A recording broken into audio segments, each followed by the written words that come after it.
Malam, Bapak Ibu yang kami kasihi di dalam Tuhan Yesus Kristus, kita mengucap syukur pada hari ulang tahun yang ke-22 dari Gereja Reform Injili Indonesia, sekalipun dengan adanya wabah COVID, tetapi firman Tuhan, ibadah boleh kita lakukan secara live streaming.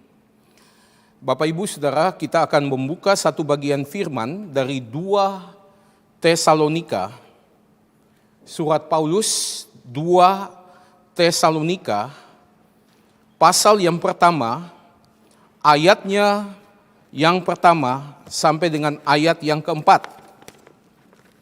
2 Tesalonika, pasal 1, ayat 1 sampai dengan ayat yang keempat.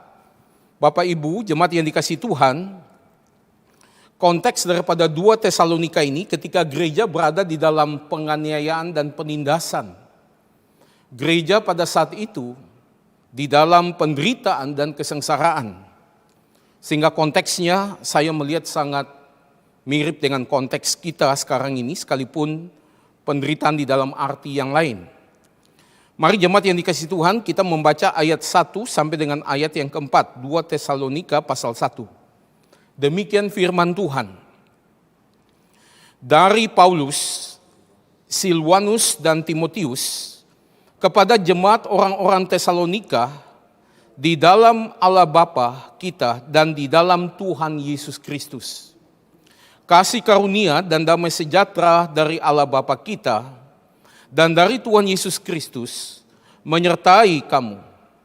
Kami wajib selalu mengucap syukur kepada Allah karena kamu, saudara-saudara, dan memang patutlah demikian, karena imanmu makin bertambah dan kasihmu seorang akan yang lain makin kuat di antara kamu, sehingga dalam jemaat-jemaat Allah kami sendiri bermegah tentang kamu, karena ketabahanmu dan imanmu dalam segala penganiayaan dan penindasan yang kamu derita.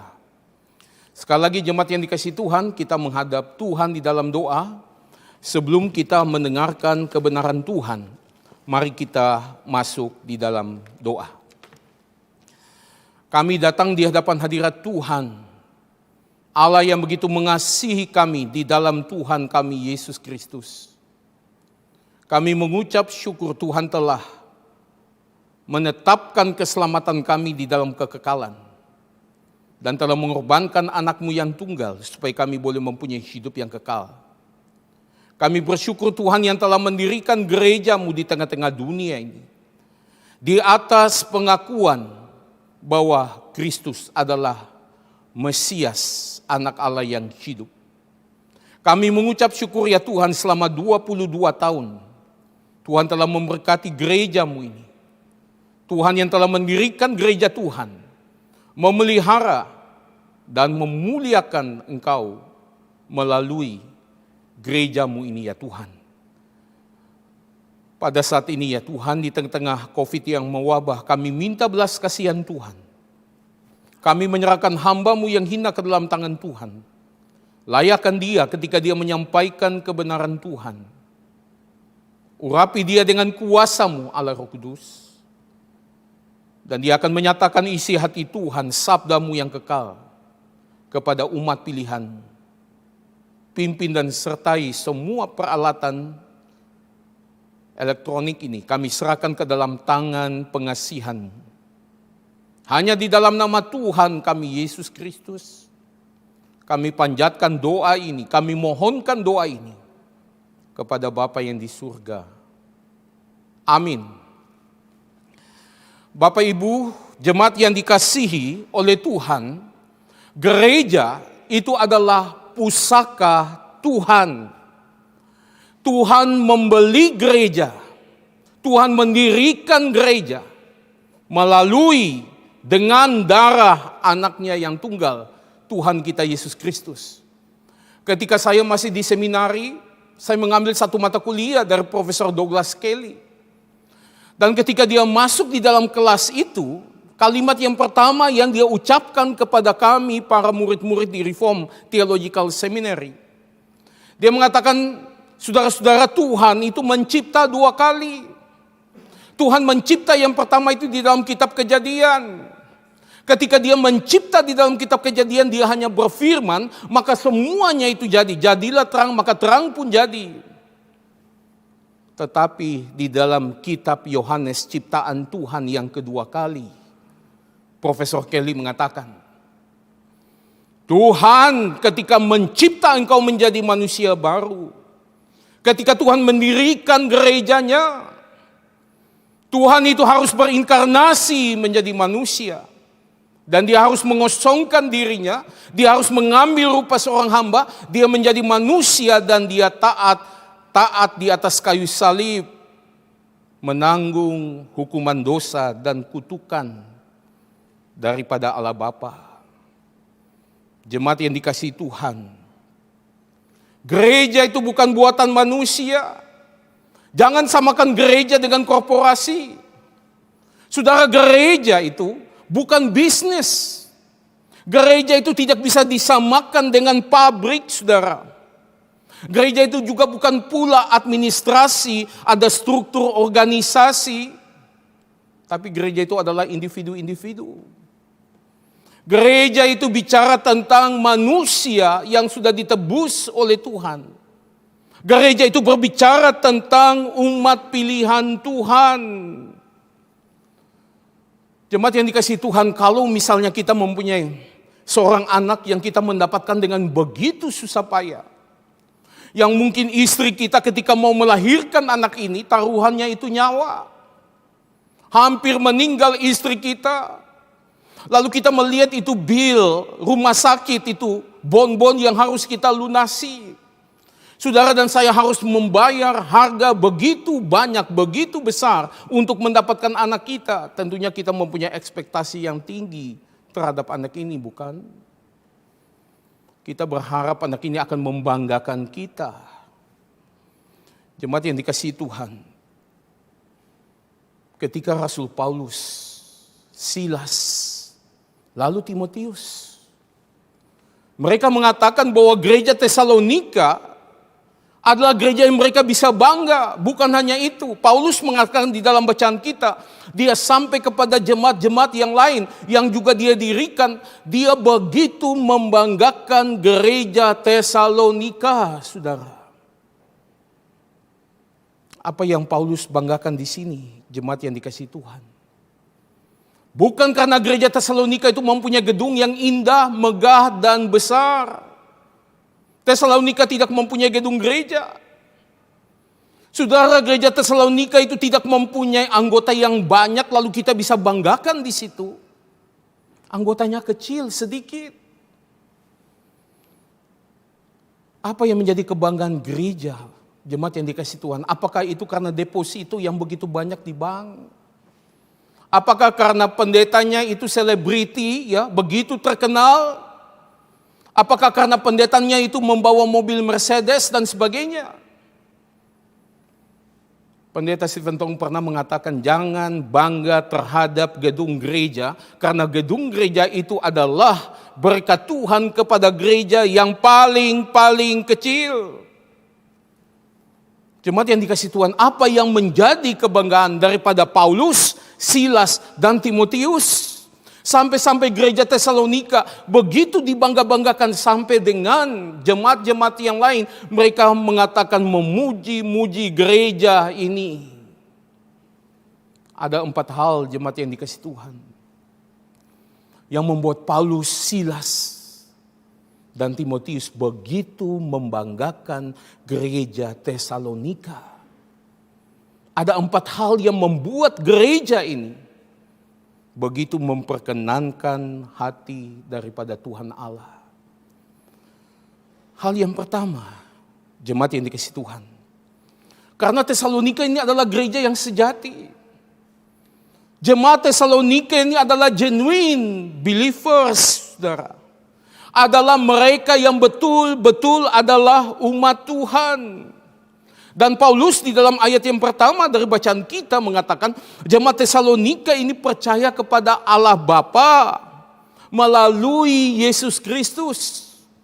Mereka memanggil Allah itu sebagai our Father, Bapa kami. Dan kita tahu jemaat yang dikasihi Tuhan, Roma pasal 8 mengatakan tanpa adanya Roh Kudus, tidak mungkin saudara dan saya bisa memanggil Allah itu sebagai Bapa. Tanpa Roh Kudus yang dimateraikan di dalam hati kita, tidak mungkin saudara dan saya memanggil Allah itu sebagai Allah Bapa, our Father, Bapa kita. Jemaat ini adalah genuine believers. Dan di dalam bacaan kita, jemaat yang dikasihi Tuhan, Paulus mengatakan jemaat ini, dia mensejajarkan Tuhan Yesus itu dengan Allah Bapa. Dikatakan kasih karunia dan damai sejahtera dari Allah Bapa dan Yesus Kristus. Dia mensejajarkan dua hal ini, saudara. Matius 16 mengatakan kepada kita, ketika Tuhan Yesus mendirikan jemaatnya, Tuhan Yesus mendirikan gereja, dia mengatakan apa? Di atas batu karang ini, di atas pengakuan Petrus bahwa Kristus adalah Mesias, anak Allah yang hidup, di situ Kristus mendirikan gerejanya. Di mana Yesus sebagai anak Allah. Ada gereja-gereja yang mengaku hanya Dwitunggal, bukan Tritunggal. Yesus itu Tuhan katanya, tapi bukan Allah. Ini bukan gereja sejati. Ada gereja yang tidak membedakan antara Allah Tritunggal, Bapa, Anak, dan Roh Kudus, yaitu Yesus Kristus. Ini Sabelianisme. Bahwa Allah itu hanya satu pribadi, tapi tiga fungsi di sini. Ini bukan gereja yang sejati. Ada gereja-gereja liberal yang mengatakan Yesus itu adalah manusia. Yesus itu bukan Allah. Dari Yesus yang saudara dan saya perlu untuk kita ikuti hanya teladan moral dia, that's it. Yesus itu bukan Allah. Jemaat yang dikasihi Tuhan, tetapi gereja Tesalonika di dalam Kisah Para Rasul pasal yang ke-17. Di situ dikatakan bahwa Rasul Paulus mendirikan gerejanya ini. Dirikan gereja Tuhan ini dia pada hari Sabat itu 3 minggu berturut-turut dia sampaikan firman Tuhan. Di situ banyak orang itu begitu percaya kepada kebenaran Tuhan. Di situ gereja berdiri. Gereja ini muncul, jemaat ini menjadi jemaat Tesalonika karena mendengar kebenaran Tuhan. Mendengar firman Tuhan yang murni di situ. Roma 10 ayat yang ke-17 mengatakan, iman itu timbul daripada pendengaran. Pendengaran akan firman Kristus. Jika saudara dan saya tanya pada ulang tahun GRI yang ke-22 ini, hal yang paling pertama dan utama yang begitu membanggakan saudara dan saya di sini, yaitu bahwa jemaat GRI Pondok Indah adalah genuine believers. Adalah betul-betul ini adalah umat Tuhan. Betul-betul ini adalah orang-orang yang sudah ditebus oleh Tuhan Yesus di atas kayu salib. Kita masih ingat Matius 7 ayat 21 sampai 23. Pada hari penghakiman diceritakan. Lalu kemudian Yesus berkata, ada yang berteriak, Tuhan, Tuhan, bukankah aku bernubuat demi namamu? Bukankah aku melakukan mukjizat demi namamu? Bukankah aku itu kemudian menyembuhkan orang sakit demi namamu? Yesus mengatakan apa? Enyahlah engkau daripadaku, kalian para pembuat kejahatan. Saudara, yang sampaikan, yang berteriak Tuhan, Tuhan di sini adalah hamba Tuhan. Jikalau hamba Tuhan saja tidak selamat, bagaimana dengan jemaat? Kalau saudara dan saya, saudara tanya saya apa yang begitu membanggakan gereja ini, begitu berkenan di hadapan Tuhan, karena jemaat daripada gereja ini adalah genuine believers, adalah umat pilihan Tuhan.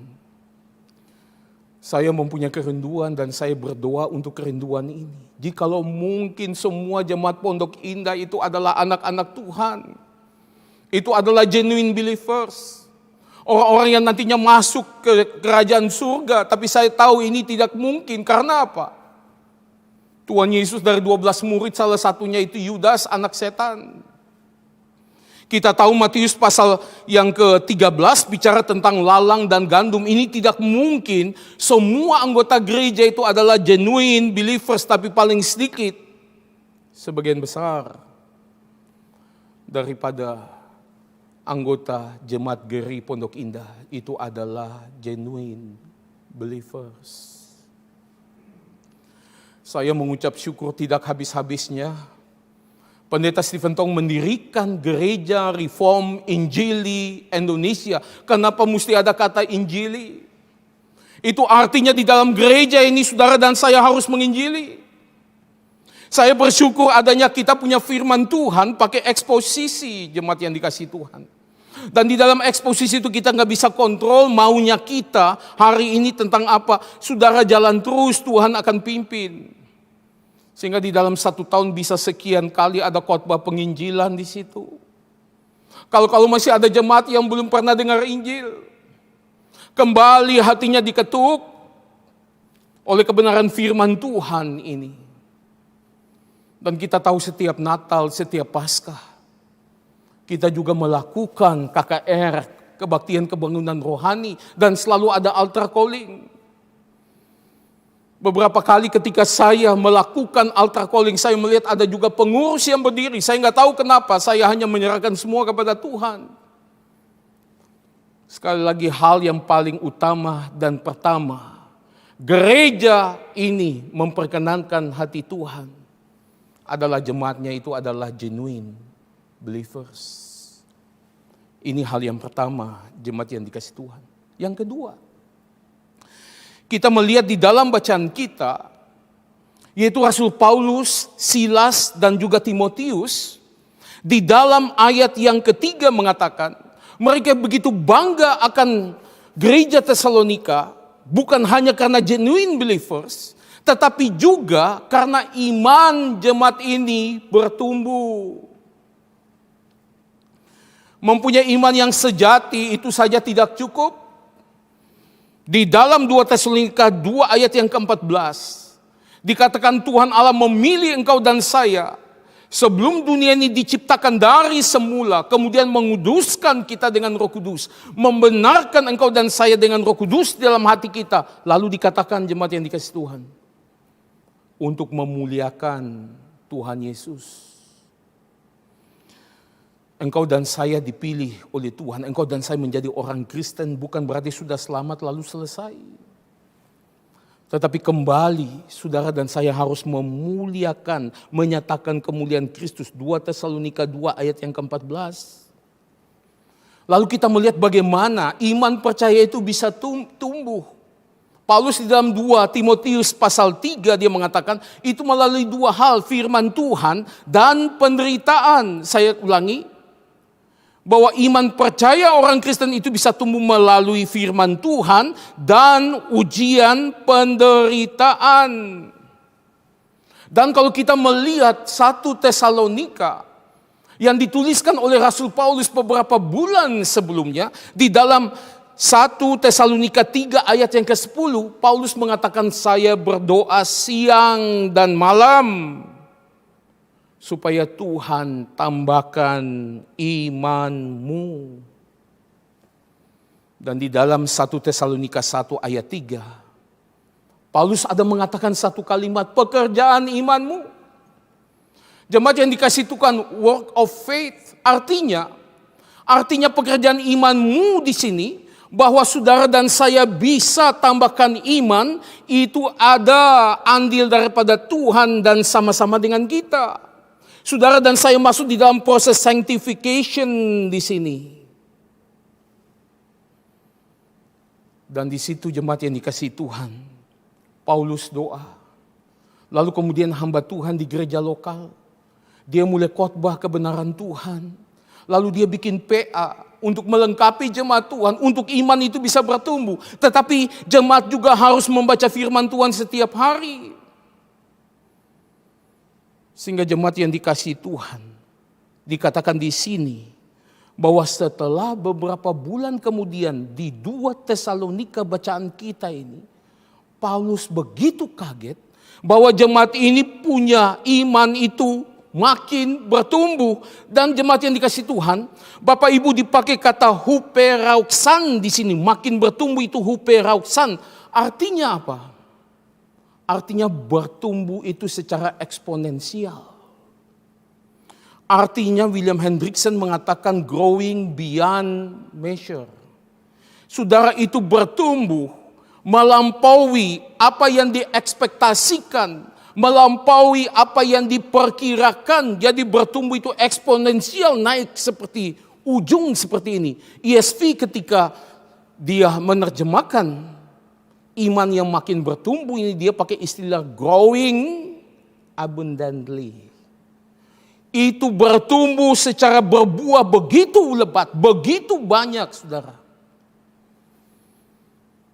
Apa yang menyebabkan iman jemaat daripada Tesalonika ini bertumbuh begitu ekstrim, begitu secara eksponensial?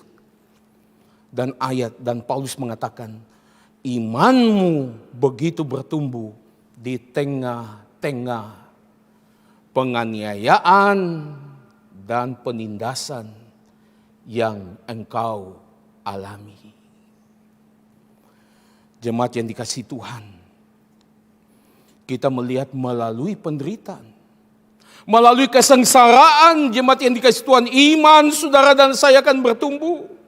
Saya kasih tahu saudara, penderitaan, kesengsaraan itu akan menghancurkan iman palsu. Kita masih ingat, jemaat yang dikasihi Tuhan, kalau kita membaca di dalam Injil Matius tentang itu perumpamaan tentang penabur. Lalu dikatakan kalau benih itu jatuh pada tanah yang berbatu-batu, lalu apa yang terjadi? Ketika mau berkembang sedikit, sudah langsung dihimpit. Penindasan itu menghimpit. Lalu kemudian benih itu hancur, berantakan. Kesengsaraan, penderitaan akan menghancurkan iman yang palsu. Saya ulangi, penderitaan akan menghancurkan iman yang palsu. Bagaimana dengan iman yang sejati? Jemaat yang dikasihi Tuhan, iman yang sejati tidak mungkin dihancurkan oleh penderitaan. Kenapa? Paulus memberikan alasan di dalam bacaan kita.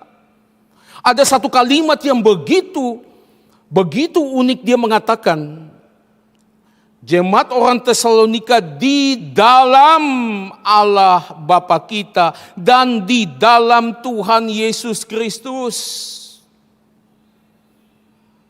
Bapak Ibu Saudara, kita melihat ini di dalam. Apa artinya di dalam? Di dalam di sini Bapak Ibu Saudara bicara tentang union with Christ. Bicara tentang kesatuan orang percaya itu dengan Kristus. Nah, jemaat yang dikasihi Tuhan, saya mau mengajak kita membaca satu bagian firman. Kita buka dari Yohanes pasal yang ke-17. Yohanes pasal yang ke-17, kita baca ayat 20 sampai ayat 21. Ini tentang union with Christ. Yohanes 17, kita baca ayat 20 sampai dengan ayat yang ke-21. Demikian firman Tuhan. Ini doa syafaat Tuhan Yesus. Yesus mengatakan, dan bukan untuk mereka ini saja aku berdoa, tetapi juga untuk orang-orang yang percaya kepadaku oleh pemberitaan mereka. Supaya mereka semua menjadi satu. Saudara perhatikan ya. Semua menjadi satu. Sama seperti engkau ya Bapa di dalam aku dan aku di dalam engkau. Agar mereka juga di dalam kita. Supaya dunia percaya bahwa engkaulah yang telah mengutus aku. Saudara lihat di sini, supaya mereka itu menjadi satu. Bagaikan Yesus dengan Allah Bapa, ini adalah perfect unity. Ini adalah kesatuan yang sempurna. Demikian orang percaya dengan Tuhan Yesus. Seperti Tuhan Yesus dengan Allah Bapa, yang adalah eternal unity. Ini bicara tentang kesatuan yang kekal. Demikianlah orang Kristen bersama dengan Tuhan Yesus. Louis Berkhof mengatakan ada 3 macam spiritual unity yang bersifat perfect unity dan juga bersifat eternal unity. Yang pertama, Allah Tritunggal. 3 Allah ini, saudara. Ini 3 pribadi yang bersatu, yang menyatu. Yang kedua, Tuhan Yesus yang mempunyai 2 natur. Natur ilahi dan natur manusia. Allah sejati, manusia sejati. Ini menyatu, ini perfect unity, ini eternal unity. Yang ketiga, jemaat yang dikasihi Tuhan, yaitu orang Kristen bersama dengan Yesus adalah perfect unity dan eternal unity. Lalu Paulus mengatakan bukan hanya di dalam Yesus Kristus tapi juga di dalam Allah Bapa. Kalau saudara dan saya di dalam Yesus Kristus, artinya kita juga di dalam Allah Bapa, Allah Roh Kudus. Ketika Tuhan Yesus di dalam kitab Yohanes mengatakan, saya memberikan hidup yang kekal kepada umat pilihanku dan mereka tidak akan binasa sampai selama-lamanya. Lalu Yesus mengatakan tidak ada satu orang pun yang bisa merebut domba ini daripada tanganku. Lalu kalimat selanjutnya, bukan hanya dari tanganku, tapi juga tidak bisa merebut daripada tangan Bapa. Penindasan, kesengsaraan tidak bisa pisahkan saudara dan saya daripada kasih Kristus. Paulus mengatakan karena kita berada di dalam Yesus, karena saudara dan saya berada di dalam Allah Bapa. Jemaat yang dikasihi Tuhan, puji Tuhan. Kesengsaraan, penderitaan hanya menghancurkan iman yang palsu. Tapi tidak mungkin menghancurkan iman orang Kristen yang sejati. Karena saudara dan saya union with Christ. Kita menjadi kesatuan bersama dengan Tuhan Yesus. Lalu kenapa iman itu bisa bertumbuh di tengah-tengah daripada penderitaan? Ini simple saja. Ketika saudara dan saya mengalami penderitaan, kesengsaraan, kita hopeless dan helpless. Kita merasa begitu tidak berdaya. Lalu akibatnya apa? Saudara dan saya bergantung kepada Tuhan. Saudara dan saya semakin dekat kepada Tuhan. Ketika kita semakin dekat kepada Tuhan, di situ saudara dan saya kemudian itu menjadi begitu trust kepada Dia. Kita lebih mengenal Tuhan daripada waktu-waktu yang sebelumnya. Dan di situ kita semakin trust Tuhan. Iman kita itu bertumbuh. Ada seorang teolog reform, dia mengatakan iman itu ada 4 level, saudara. Iman yang pertama, yaitu iman itu saving faith. Yaitu iman yang menerima. Atau yang Martin Luther mengatakan itu adalah beggar faith.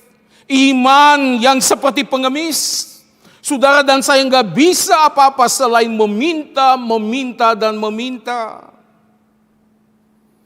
Tapi iman level yang kedua, itu adalah iman yang kemudian kita klaim akan janji Tuhan. Kita percaya akan janji Tuhan. Ini iman yang bertumbuh pada level yang kedua. Ketiga, saudara, yaitu iman yang berani ambil resiko. Di dalam active obedience. Saudara dan saya tahu ketika kita mengambil pekerjaan ini akan resiko begitu besar. Kita minta belas kasihan Tuhan. Kita mau menjadi korban yang hidup dan saudara dan saya masuk di situ.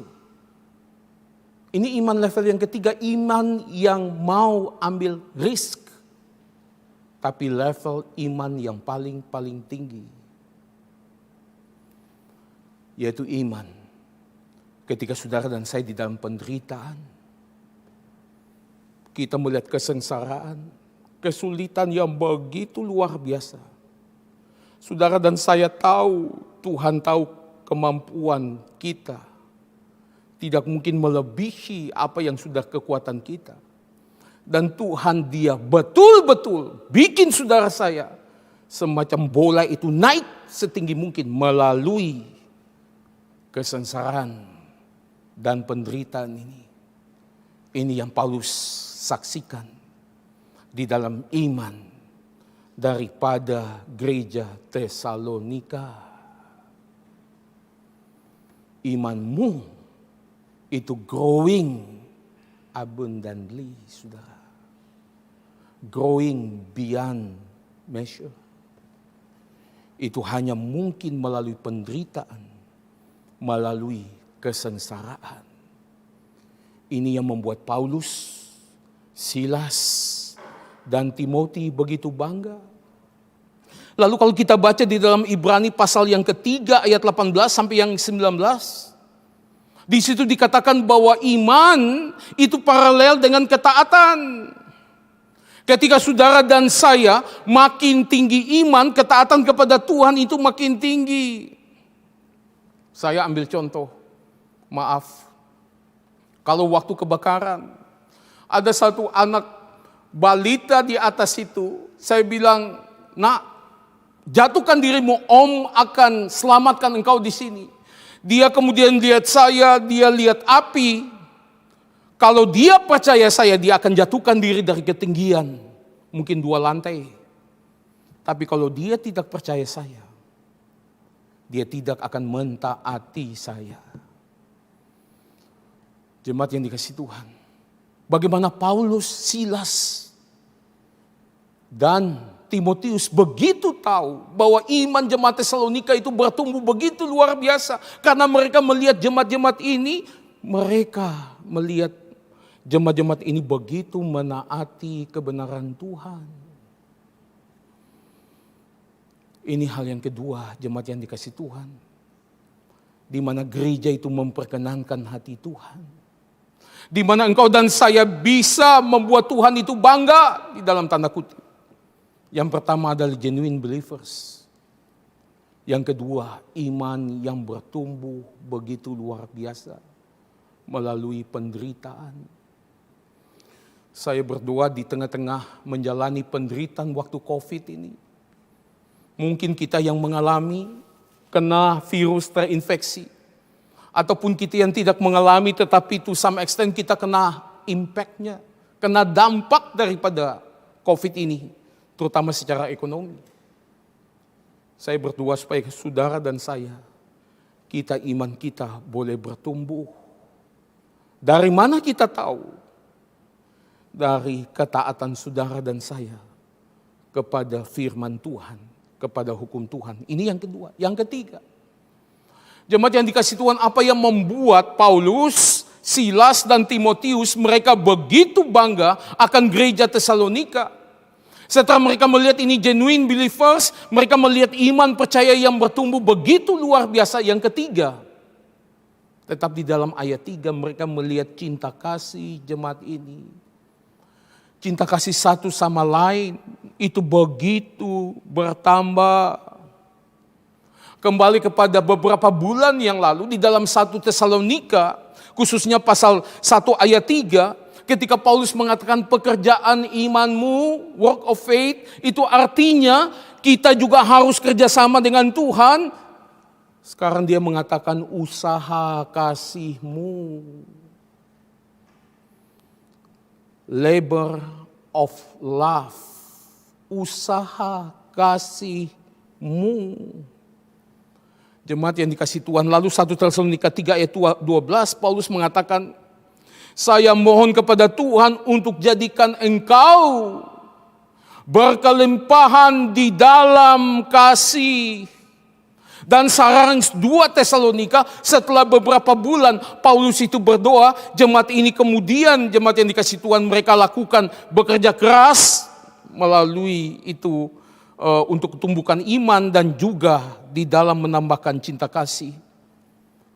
Paulus kemudian melihat cinta kasih jemaat ini bertambah. Kasih satu sama lain itu bertambah. Sekali lagi di mana? Di tengah-tengah penganiayaan dan penindasan.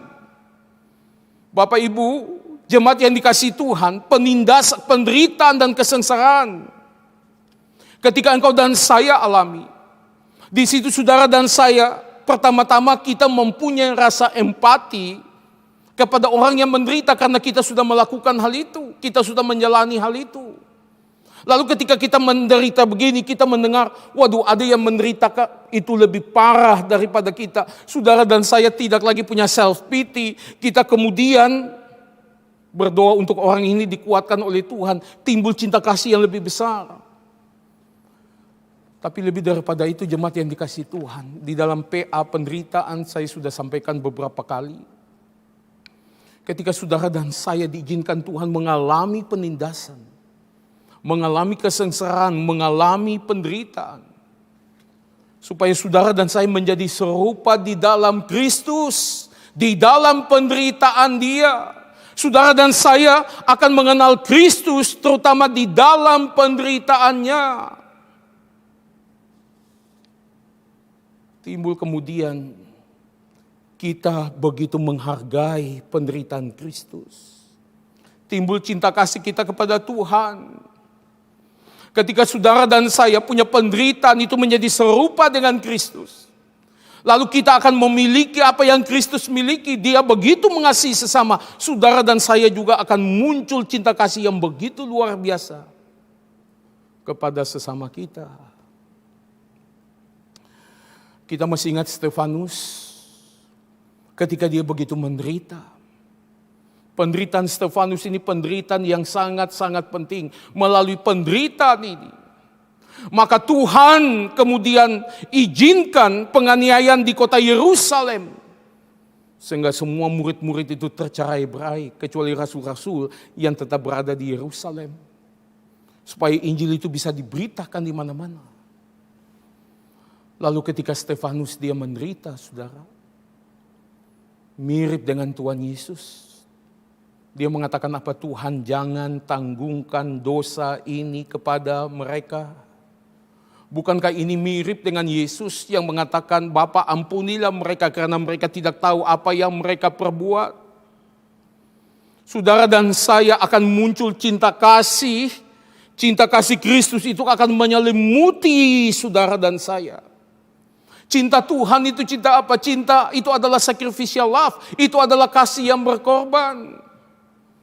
Jemaat yang dikasih Tuhan, kalau kita melihat cinta agape yang dikatakan di dalam Alkitab, itu kalau saudara dan saya laksanakan itu kita merasa sakit. Kalau ada orang punya uang begitu banyak, ratusan miliar, dia kasih 10 juta untuk persembahan satu hari Minggu, itu gak terasa bagi dia. Tapi kalau seorang janda yang miskin, yang punya 2 peser atau 1 duit, itu satu-satunya uang yang dia miliki, dia masukin semua di dalam kotak persembahan. Ini adalah kasih yang begitu saudara, dan janda ini akan merasa begitu sakit. Dan jemaat yang dikasih Tuhan, cinta yang menimbulkan rasa sakit di dalam hati kita, sacrificial love, itu cinta yang seperti apa? Saudara dan saya lakukan apa? Seorang teolog mengatakan, the greatest evidence of our love, itu adalah forgiveness. Saya ulangi, bukti yang paling besar bahwa saudara dan saya mengasihi, kita harus mengampuni. Saudara tahu mengampuni, forgiveness, apalagi itu adalah undeserved forgiveness. Kita mengampuni seseorang yang tidak layak dia menerima pengampunan itu. Saudara dan saya itu merasa begitu sakit. Ini adalah sacrificial love. Rasul Paulus mengatakan ketika Tuhan Yesus mati untuk dosamu dan dosaku. Ketika itu kita adalah manusia berdosa. Saudara, tidak ada cinta yang lebih besar daripada memberikan nyawa kepada sahabatnya. Mungkin untuk orang baik ada yang mau lakukan, tapi tidak ada yang mau lakukan untuk orang berdosa. Ketika saudara dan saya mengampuni, forgiveness ini saudara adalah the greatest evidence of our love. Dan kalau kita baca Yohanes 3 ayat yang ke-16, karena begitu besar kasih Allah akan dunia ini, sehingga ia mengaruniakan anak yang tunggal, barang siapa yang percaya kepadanya tidak binasa tapi beroleh hidup yang kekal. Saudara tahu besarnya cinta kasih Allah itu di mana? Di forgiveness, di pengampunan. Sehingga saudara dan saya tidak lagi binasa, tapi mempunyai hidup yang kekal. Saudara tahu Lukas pasal 17, ada 3 cara kita mengekspresikan cinta kasih kita. Saudara tahu cinta kasih yang paling level, paling bawah itu apa? Di dalam Lukas pasal 17 mengatakan, jangan melukai sesama, jangan merugikan sesama, jangan harm itu sesama. Saudara jangan melukai dia, jangan menyulitkan dia. Itu kasih yang paling minim. Kasih yang kedua, ketika sesama kita berbuat dosa, tegurlah dia. Nah, ini mulai ada resiko. Saudara dan saya menegur orang yang berbuat dosa, saudara dan saya cari penyakit. Tapi kasih yang lebih daripada itu apa? Yesus mengatakan, jikalau saudaramu berbuat dosa kepada engkau, ampunilah dia. Pengampunan jemaat yang dikasihi Tuhan, ini adalah the greatest evidence of our love. Ini adalah sacrificial love yang paling tinggi.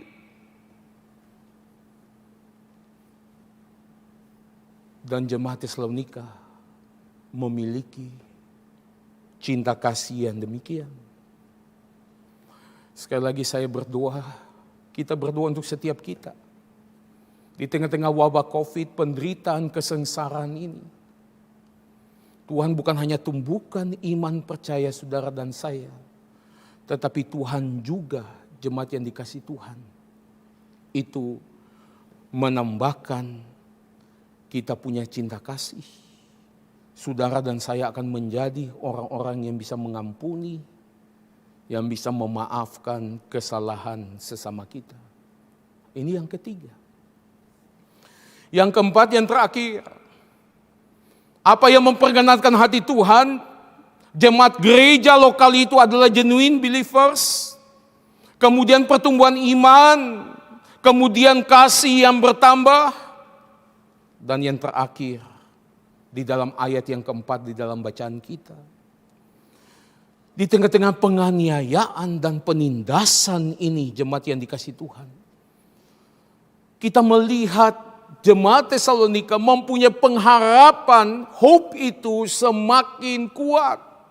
Mereka mempunyai enduring hope, saudara. Hope itu semakin solid di situ.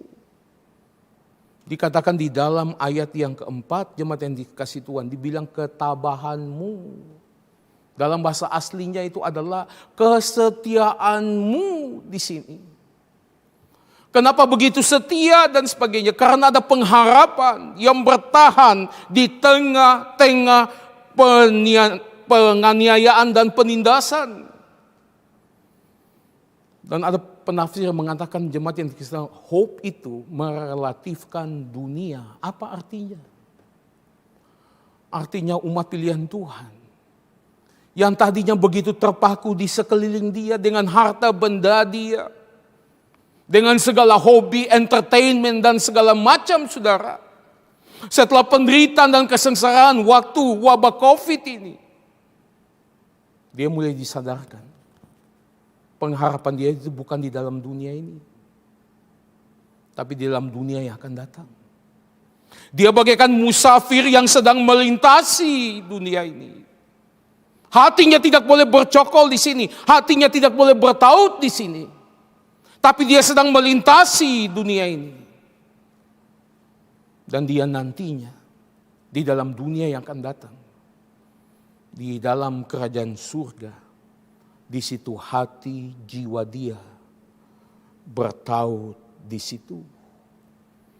Pengharapan itu merelatifkan dunia ini. Itu yang membuat jemaat Tesalonika begitu tabah. Mereka begitu tabah karena ketika satu persatu itu harta benda hilang. Mereka tabah, mereka mulai dengan mata rohani melihat harta kita bukan di tempat sini. Apa yang tertaut di dalam hati itu bukan mobil, bukan segala macam hobi entertainment. Tetapi di dalam dunia yang akan datang. Puji Tuhan. Jemaat yang dikasihi Tuhan, ini adalah 4 hal yang membanggakan daripada gereja Tesalonika. Paulus, Silas, Timotius, ketika melihat hal ini, mereka begitu membanggakan gereja Tesalonika pada jemaat-jemaat yang lain, supaya menjadi contoh. Dan hari ini Bapak Ibu Saudara, saya juga menceritakan ini kepada engkau dan saya. Kita harus melihat kebanggaan gereja Tesalonika sebagai suatu teladan gereja yang memperkenankan hati Tuhan, yang membuat Tuhan itu begitu bangga. Poin yang terakhir, yang singkat saja, menarik Paulus di dalam bacaan kita. Dia bukan hanya mengatakan saya begitu bangga, patutlah demikian, kami wajib katakan ini. Tapi ada satu kalimat Paulus lagi, jemaat yang dikasihi Tuhan. Paulus bilang apa? Kami bersyukur kepada Tuhan. Jangan kebanggaan itu lalu saudara dan saya membusung dada. Lalu kita mencuri kemuliaan Tuhan. Tahu tidak, kata Paulus, semuanya ini bisa terjadi karena semata-mata kembali Tuhan mempunyai anugerah kepada engkau dan saya. Sebagai penutup saya baca 2 Tesalonika pasal 2 ayat 13 dan ayat yang ke-14. Demikian firman Tuhan.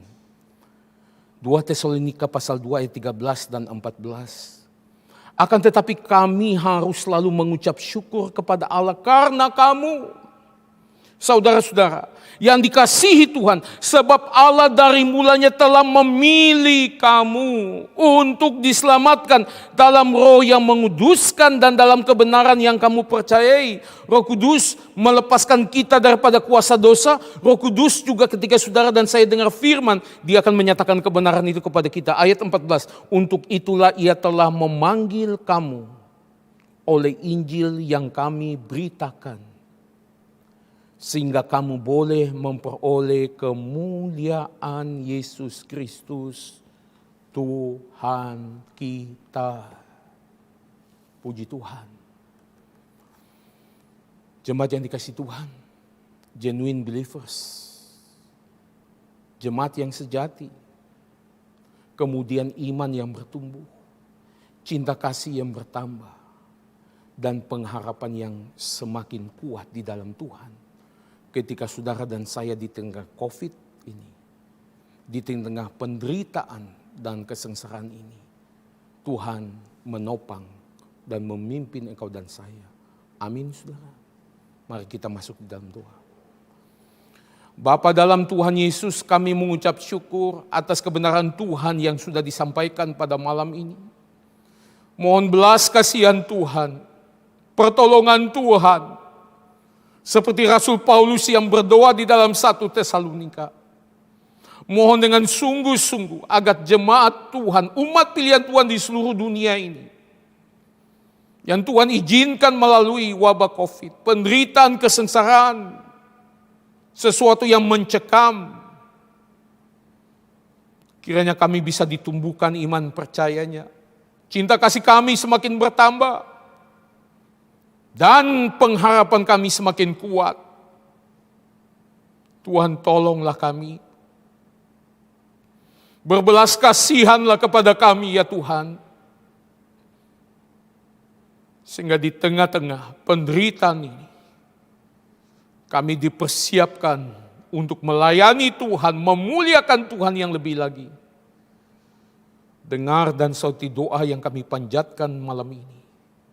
Hanya di dalam nama Tuhan kami Yesus Kristus, yang adalah penebus dan juru selamat kami yang hidup. Kami panjatkan doa ini kepada Bapa yang di surga. Amin. Mari kita meresponi kebenaran firman Tuhan dengan memberikan persembahan bagi pekerjaan Tuhan.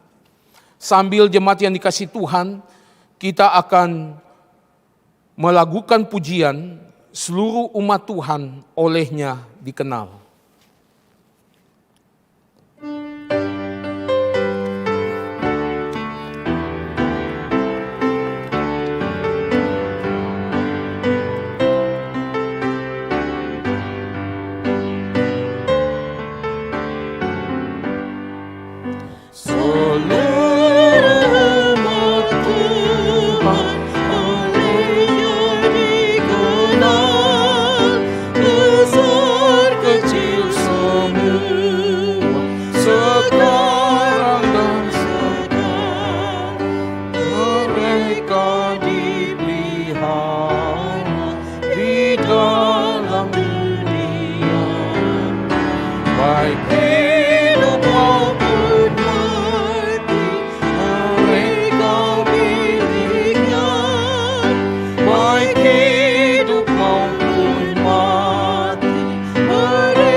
Sabdanya yang